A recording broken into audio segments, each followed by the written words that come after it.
It really freaked me out when I discovered the first one. Not that it doesn't now, but the first was a massive shock to the system. I mean, who wouldn't be downright horrified at the sight of a dead girl dangling from a tree branch? The one who put her there. That's who. I was 18 when I came across the mutilated corpse. That day will always stick out in my mind. It was ground zero, the catalyst for the demented circus act that my life would devolve into. Little did I know, it would all be downhill from there. Cheer up, dude. Being held back isn't the end of the world. Just means you get more opportunities to hit on that cute sophomore you've been crushing on. Jacob smirked, nudging my arm. I sighed. It's not the end of the world, but it might as well be. While all of you get to prance across that stage, I'll be stuck shoveling waste in the pig pen. Jacob stayed silent. A breeze swept through the air, rustling the crisp brown and yellow leaves that littered the ground. He knew I was right. I was the farmer's son, and my father viewed me as nothing more than free labor, an otherwise useless, good-for-nothing piece of equipment to be tossed to the curb once I lost my value. And with how abhorrent my grades were, I wasn't exactly proving him wrong. I mean, look on the bright side. Maybe you can. Jacob trailed off, and I nearly bumped into him. What gives, man? You can't just stop right in front of me like that, I grumbled, beginning to step around him. Jacob suddenly reached out and grabbed my arm. A pang of fear jolted through my chest. Jacob was a thin, bony boy with less muscle than SpongeBob SquarePants. Nevertheless, he maintained a grip so tight around my wrist that I thought it might snap. Before I could ask him what in the world he thought he was doing, he pointed to a tree in a nearby clearing. That's when I noticed the body. My heart plummeted into my stomach. Adrenaline surged through my veins as my fight or flight began to kick in. Though every synapse in my brain screamed at me to run, I found myself glued to the spot. Grayson, is that what I think it is? Jacob muttered, shattering my morbid reverie. I'm pretty sure. What do we do? Should we call the cops? How has no one seen it by now? I'm gonna get a closer look, Jacob murmured as he started to trudge toward the suspended remains. I debated on leaving. I wanted to put as much distance between me and that gruesome scene as I possibly could. But in the end, my curiosity won out. I can't believe I'm doing this, I mumbled, trotting to catch up to my friend. We continued to walk through the open field until we stood directly in front of it. I don't know why, but I hadn't expected the smell. The putrid stench of rot and decay swam into my nostrils well before we reached the cadaver. It nearly made me gag from how overpowering it was. Once we were right up on it, I was really able to drink in its features. The deceased was a woman. It made me nauseous the way her corpse was softly swaying in the wind. Thin, black hair clung to her blood-spattered nightgown. I think it was white at one time, but the fabric had degraded to a deep yellow. Her brittle, pallid appendages hung limply, never to regain mobility again. But worst of all was her face. The woman's pale blue eyes were bulging from her skull. Dried blood trailed from the sockets, down her cheeks, and eventually pooled at the noose secured tightly around her neck. That was what really got me. Her eyes. I could still see the pain and fear behind each of her protruding irises, and my heart absolutely shattered for her. I couldn't stand to look any longer. Jacob, I'm calling the police. We shouldn't be here. What if the killer is hiding nearby? He turned to me, mouth still slightly agape. Why, yeah, the cops. You're right, let's go. Jacob and I returned to the sidewalk where we'd first noticed the woman while I dialed 911. The phone rang for longer than it should have before the operator's voice cut through the line. 911, what is your emergency? The woman sounded exhausted, like years upon years of 2 packs a day were whittling down her lung capacity. Hi, yes, I found a dead body. Can you send somebody to, I dunno, take her to the morgue, I guess. What is your location? Emergency services will be en route momentarily, coming up on the intersection of Maple Road and Cherry Street. Please hurry. The operator suddenly cleared her throat, effectively cutting me off. Pardon me, but you said the intersection of Maple Road and Cherry Street, yes. My brows furrowed. The lady on the other end of the line had dropped her reassuring facade. She sounded almost accusatory. Yeah, that's right, sir. Please continue to go about your day. Nothing is out of the ordinary at the intersection of Cherry and Maple. Services will not be dispatched. I couldn't believe what I was hearing. Everything was normal. I'd just seen a lynching victim with my own 2 eyes, and the operator was telling me that was normal. No, maybe you misheard me. I said there's a dead body. I need you to send someone. The line was silent for a tense moment before the woman's voice cut back over my phone speaker. Please do not submit a false report again.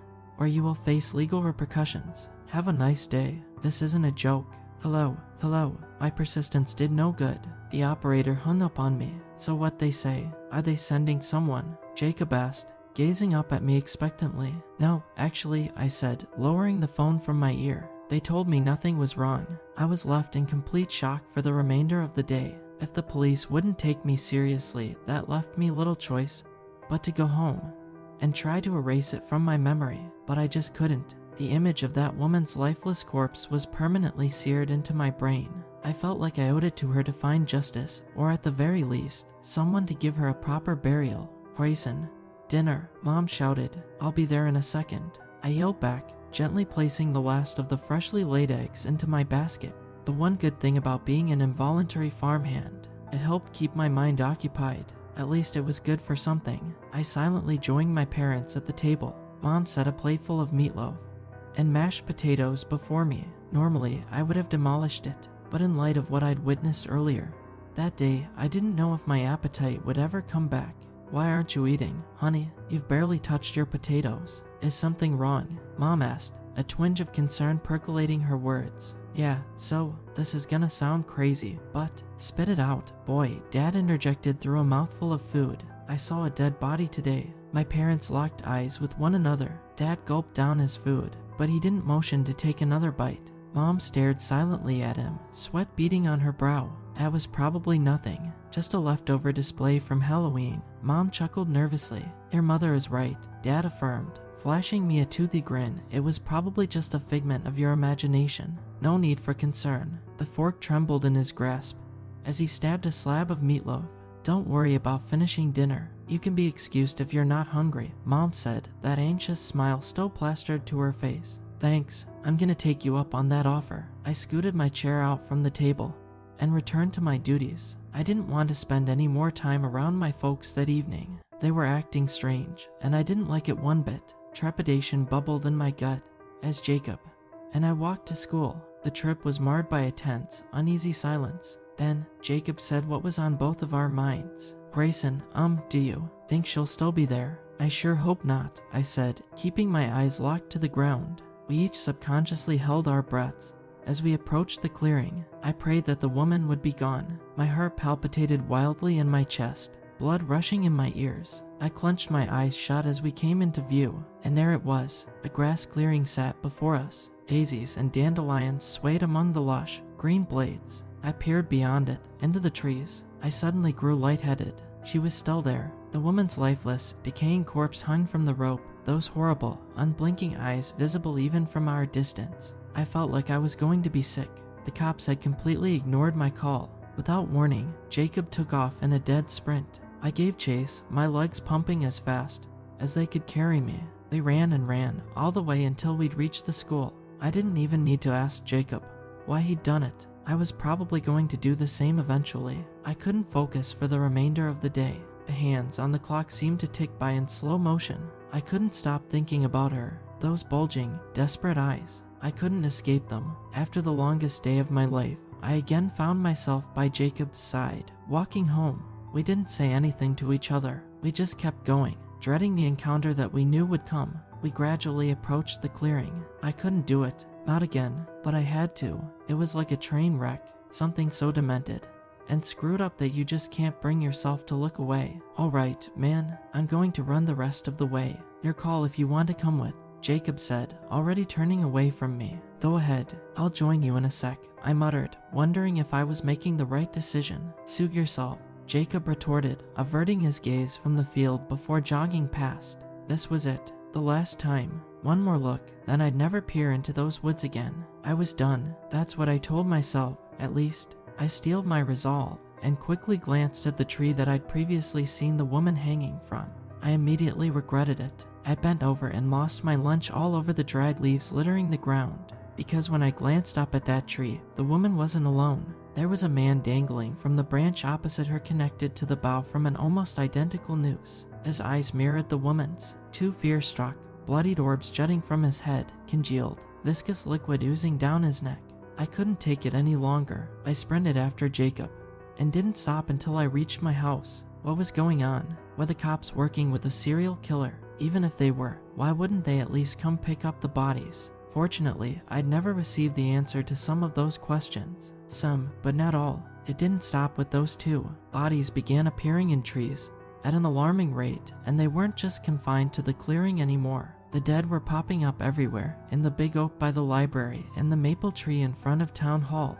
Hell, a dead man even showed up hanging from the beech tree on the school's front lawn. Only once was it ever anyone I recognized. I knew Kent Taylor. He was the owner of a little diner off Main Street. He was one of the nicest men I'd ever met. Needless to say, when his body appeared swinging from a rope on my walk home, I burst into tears. He didn't deserve that. None of them did. I desperately wanted to get to the bottom of the whole thing. But what could I do? No one was willing to talk about it, and the police were utterly useless. I tried to contact them multiple times, but in the end, I was given a warning for submitting a false report. I was caught between a rock and a hard place, so, left with seemingly no other option, I turned a blind eye. Obviously, I was terrified beyond belief, but I think we all were. Everyone seemed on edge, like we were all anticipating something that none of us wanted to acknowledge. Time marched slowly by, agonizingly so. Each day felt longer than its predecessor. Still, after what seemed like an eternity, the day finally came. Jacob's graduation. A whirlwind of emotions swirled within me as I sat and watched my classmates walk across the stage. Huge, content grins were plastered across their faces, the light in their eyes burning brightly. It should have been me up there accepting my diploma. It wasn't fair that all my peers got to escape this hellhole, while I was forced to endure for another year. It just wasn't. I waved as Jacob accepted his diploma from the dean. He beamed back at me, not a worry in the world. Though jealousy burned inside me like a hot iron, I managed to suppress it. I wished so badly that I could have adopted Jacob's same carefree attitude, even just for a moment. Now, I'm not so sure. Once the ceremony was complete, I swam through the crowd to meet my friend. Just a quick congratulations, and I'd be on my way. No point in sticking around any longer. Jacob, congrats, buddy, I said, clasping him on the shoulder. He reciprocated my greeting with a warm smile. Thank you, Gray. I really appreciate you coming.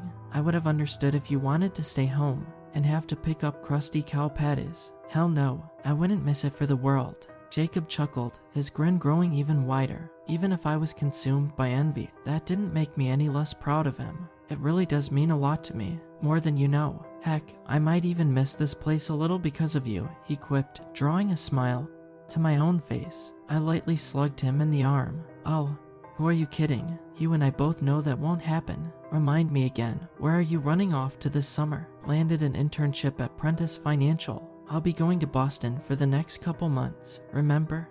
Yeah, I do remember you telling me that now. Live it up for the both of us, man, and try not to forget about me, okay? It's gonna be real lonely around here without you, you know. Me, forget about you. Wouldn't dream of it, he said, shooting me a wink.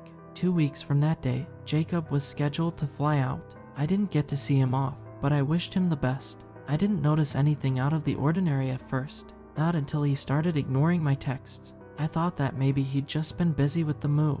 I mean, it's stressful to leave the place you've called home for your entire life and start new. I couldn't shake the feeling that something was wrong, though. I should have listened to my gut. It was another 3 days before I found him. Dad had sent me to the corner store to pick up some salt when I happened to glance up at the tree overshadowing the old-timey little shop. I will never forget what I saw. Jacob's lifeless corpse stared back at me. His eyes bulged from his skull, and tiny rivulets of dried blood streamed down his cheeks. My heart shattered, and simultaneously began to race in my chest. Jacob, my best friend in the entire world, was strung up like a puppet, and not a single soul acknowledged him. I dropped to my knees and wept. I cried and cried, ignoring strange looks from passers-by. It wasn't right. Jacob never hurt a fly. He didn't deserve to die. Not like that. I stood back up with a newfound rage bubbling within me. I was going to find out who did this to him, and I was going to make them pay. I abandoned the salt on the sidewalk. I didn't care what Dad would say. He could get his own damn salt if he needed it so badly. I continued on my warpath, straight to the only place that I knew I could find some answers. Jacob's house. I knocked furiously on the front door, anger simmering over all the while. Jacob's parents would tell me something. They had to. Jacob's mother answered the door. Her eyes were puffy and sullen, like she'd been crying for days on end. I couldn't help but feel sorry for her. Her only son was brutally murdered, and the police didn't give two damns about it. That extinguished my ire just a bit. Mrs. Allen, please don't blow me off. I need to know who did this to him and why. Tears began to cloud my vision. The reality of my grim discovery still hadn't fully set in. Did what? To whom? She replied. Her voice was defeated and hoarse. She was hiding something. You know who? Jacob, your son. I found his body by the corner store. Please, Mrs. Allen, please tell me who did this. Jacob. No, Jacob is in Boston. He's an intern. My boy is doing just fine, she replied despondently, staring into space. Jacob is not fine. Please, you have to. It was nice of you to stop by. Grayson, tell your parents we said hello. And with that, the door shut in my face. It's been 2 days since then. I have a theory, and I'm going to test it. I have to know, for Jacob's sake. I think whoever is doing this is killing anyone who tries to leave. So tonight, I'm going to find out for myself if that's true. I've got a cousin who lives in a major city. She said it's okay if I crash at her place for a while. Either I'm going to get out of here, or I'm going to die trying.